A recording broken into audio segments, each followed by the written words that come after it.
Bom, nós vamos abordar agora alguns conceitos que vão ajudar a gente a entender, né, melhor aqui esses conceitos de energia, de forças na nossa interpretação de trabalho e energia. Primeiro conceito aqui que vai ser importante, né, são das forças que a gente chama de conservativas e forças não conservativas. Né? O que são cada um?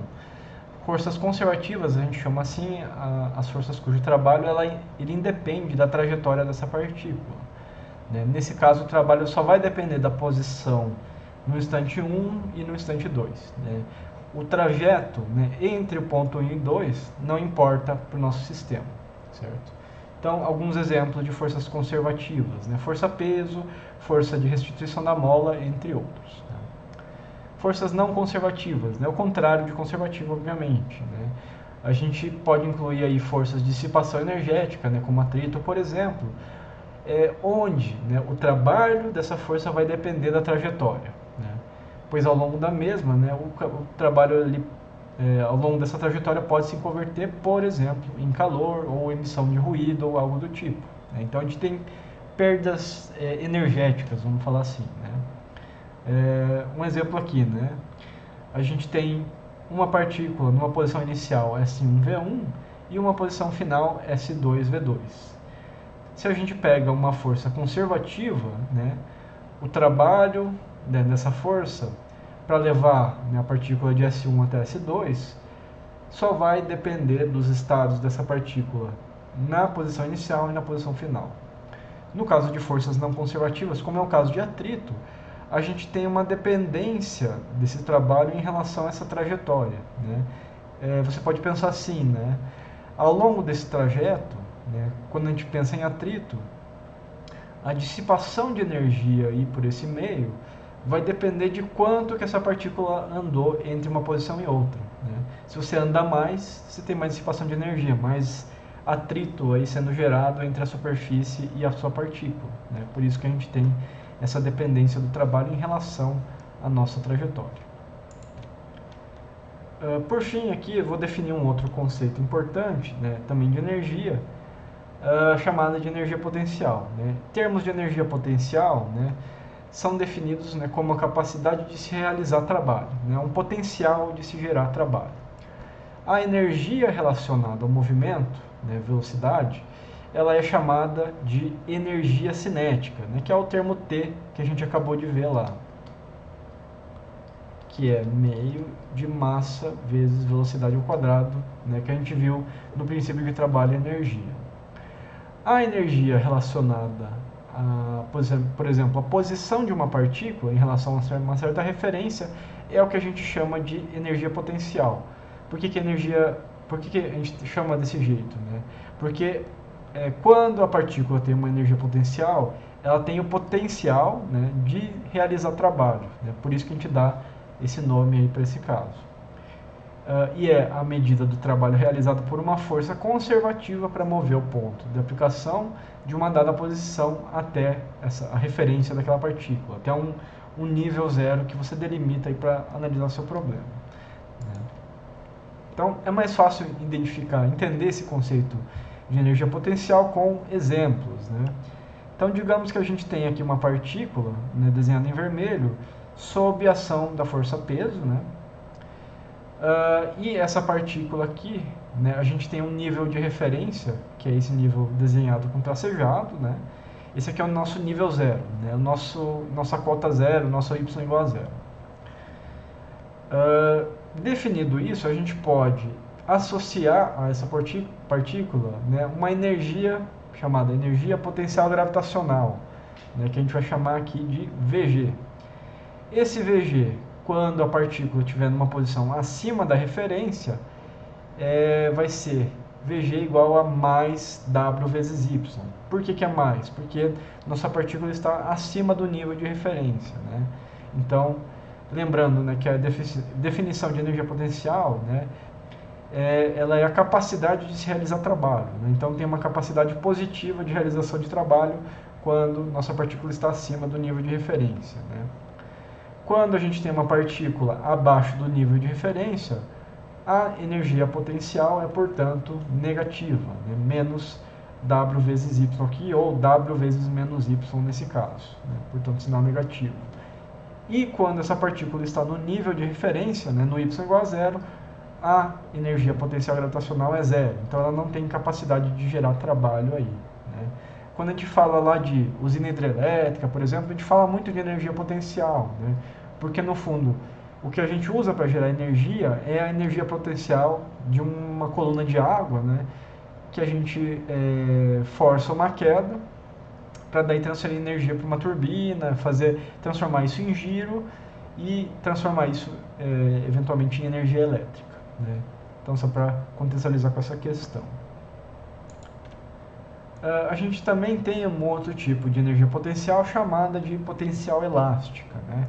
Então, quando a gente deforma elasticamente uma mola, né, via a segunda lei de Hooke aqui, tanto comprimindo ou tracionando essa mola, a mesma sempre vai exercer uma força de modo a tender a mola a retornar para a posição relaxada na mesma, né? Então, é mais ou menos o que a gente vê em molas, né? Se a gente tem ela na posição relaxada e a gente comprime ela, ela sempre vai tender a fazer uma força de modo a levar essa mola para a posição de equilíbrio, ou tender a fazer essa mola ir para a posição de equilíbrio dela. Se a gente traciona essa mola, a mola tende a levar, né, a extremidade para a posição de equilíbrio novo, né? Sempre com essa naturalidade, né? Então a tendência é sempre chegar no S igual a zero na coisa da mola.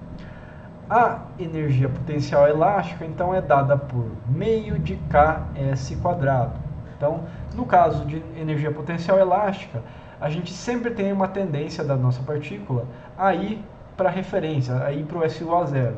Portanto, essa energia potencial sempre vai ser positiva aqui nesse caso, né? E igual a meio de Ks quadrado, né, que tem relação ao trabalho de uma mola, conforme a gente viu anteriormente nesse capítulo.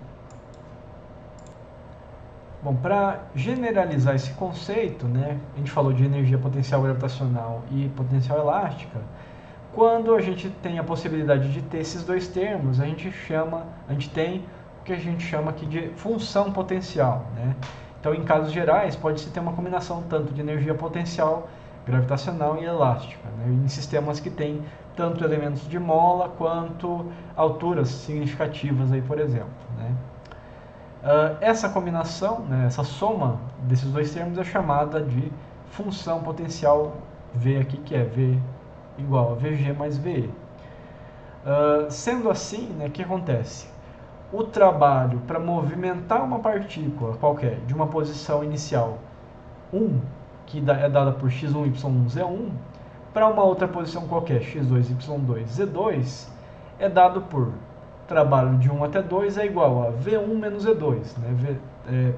Função potencial no ponto 1 menos a função potencial no ponto 2 aqui. É o trabalho necessário para fazer essa movimentação da nossa partícula, né? Se a gente considerar um caso geral, né, mais geral, onde a partícula também é submetida a forças conservativas e eventualmente também não conservativas, né?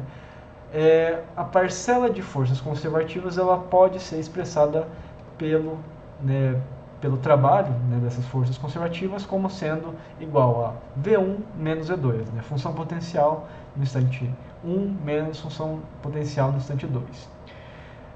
E a gente consegue, né, expressar então desse modo o princípio de trabalho e energia que a gente viu lá anteriormente, né, que era T1 mais trabalho das forças externas igual a T2, né? Aqui a gente está separando trabalho total em trabalho de forças conservativas e não conservativas, conforme está colocado aqui. Então, T1 mais trabalhos externos igual a T2, ou T1 mais trabalhos de forças conservativas mais trabalho de forças não conservativas é igual a T2. A gente pode substituir o trabalho de forças conservativas por V1 menos V2, né? A gente tem apenas componentes aqui de forças conservativas em V1 e V2. Substituindo isso, o que a gente tem é a famosa equação de conservação de energia. T1 mais função potencial no instante 1, mais o somatório dos trabalhos das forças não conservativas é igual a T2 mais V2. Então veja que a gente finalmente conseguiu uma expressão mais geral para a conservação de energia da nossa partícula, né? E onde a gente está englobando, inclusive, né, o trabalho de forças não conservativas, né? Se você tiver dissipação de energia no seu problema, atrito, entre outras forças, você pode de levar em consideração esse termo, né? Se a gente considera que não tem perdas de energia, né, não tem forças de atrito, não tem forças não conservativas, a equação de conservação, né, ela fica no seu formato mais clássico, que é o que a gente vê normalmente aí quando a gente considera um problema mais idealizado. Então a gente tem energia cinética T1 mais função potencial V1 é igual a energia cinética T2 mais V2. Essa relação de equilíbrio aqui entre um ponto em 1 e 2 num sistema conservativo, né, sempre vai ser respeitada. Quando a gente tem perda de energia, que são os casos reais e tal, a gente tem trabalhos não conservativos aí que até alteram, né, essa relação de equilíbrio importante aqui, né. A gente está vendo conservação de energia aqui num contexto mais mecânico, dinâmico, mas conservação de energia é um conceito que vocês vão ver lá em mecânica dos fluidos, transferência de calor, na verdade em qualquer ciência física, aí esse tipo de relação acaba aparecendo, às vezes com outros formatos, né. Então, essa equaçãozinha aqui, ela representa basicamente a conservação de energia mecânica de um sistema, né. Cada um desses termos aqui é a energia mecânica do nosso sistema, né. T1 mais V1, energia mecânica no instante 1, que é igual à energia mecânica no instante 2. Né. Se a gente tiver forças não conservativas, daí isso já muda um pouquinho. Então aqui é um exemplo, né, de uma partícula qualquer, tá? Que ela está, imaginem aí que ela está em queda livre, né? Então eu estou com a partícula inicialmente numa posição H em relação à nossa referência, soltei essa partícula a partir do repouso aí, né? Então na posição H a gente tem uma energia potencial gravitacional máxima, porque a altura dela é máxima. No entanto, energia cinética nesse ponto é zero, porque ela não tem nenhuma velocidade. No meio do caminho, aqui em H sobre 2, né, na altura H sobre 2, nossa energia potencial gravitacional ela depende de H sobre 2, ou seja, ela é função de H sobre 2, né? Ou seja, seria, né, mg vezes H sobre 2, basicamente, e a energia cinética. Agora, a gente tem algum componente de energia cinética porque a gente tem uma partícula com uma certa velocidade lá. E essa energia ela é função de H sobre 2, né, dependendo da velocidade nesse trecho. Quando a nossa partícula alcança o nível de referência, o que acontece com a nossa energia potencial gravitacional? Ela fica zero, e nesse ponto a energia cinética é máxima, porque logo no momento que ela alcança o nosso nível de referência, a energia cinética da partícula é máxima, ou a velocidade dessa partícula é máxima nesse instante de tempo, né? Então, se a gente não tem dissipação de energia, se a gente não tem trabalho de forças não conservativas, né, esse V máximo, né, é igual à soma de V em função de H sobre 2 mais T de H sobre 2. Né? Energia potencial em H sobre 2, energia cinética em H sobre 2. Que é igual à energia cinética máxima lá no nível de referência, nesse caso. Por que a gente pode considerar isso? Porque a gente está considerando que não tem forças não conservativas nesse trajeto aqui. Não tem atrito com ar, nem nada desse tipo aqui, né?